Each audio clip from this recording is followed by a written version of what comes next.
La historia de la tamalera de la Portales. Ciudad de México.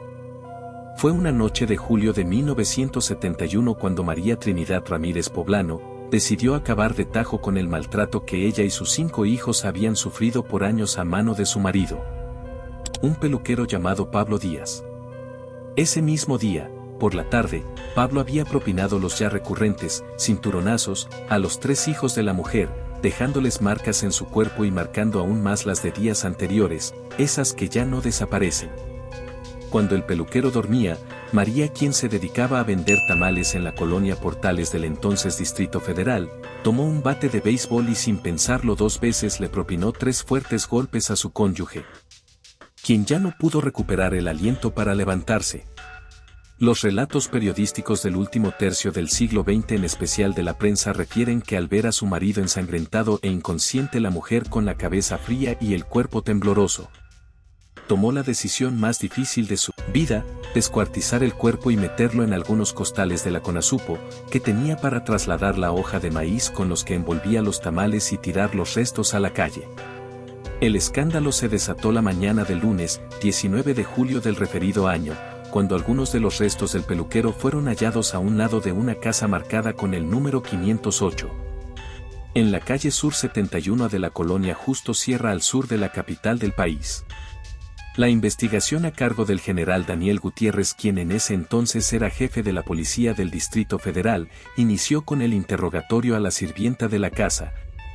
en cuyo costado se encontraron los restos de Pablo, quien confesó que movió el costal pensando que tenía pollos muertos y lo que encontró eran restos humanos, y por lo que dio aviso a las autoridades. Tras tomar las huellas dactilares de una de las manos, los peritos que en ese entonces estaban asignados al servicio secreto pudieron determinar que el cadáver correspondía al expeluquero,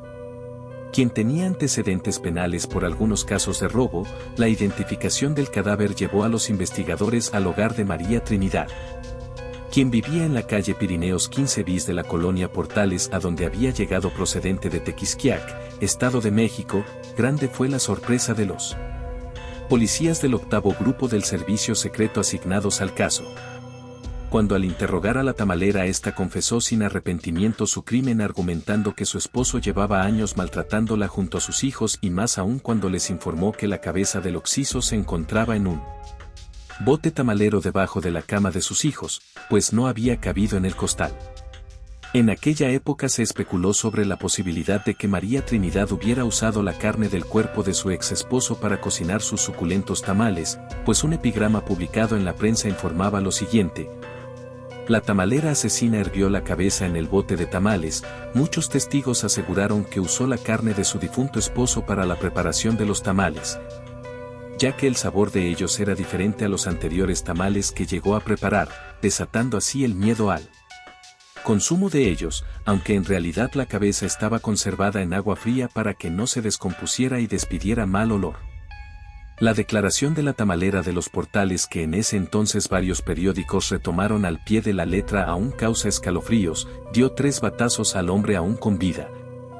le cortó las piernas con una cegueta, por lo que murió desangrado, y posteriormente cortó trozos del cuerpo con un hacha.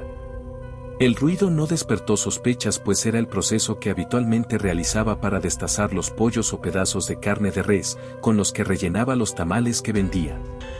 El 29 de julio de 1971 María fue condenada a 40 años de prisión por el homicidio, violación a la Ley General sobre Inhumaciones y profanación de cadáver.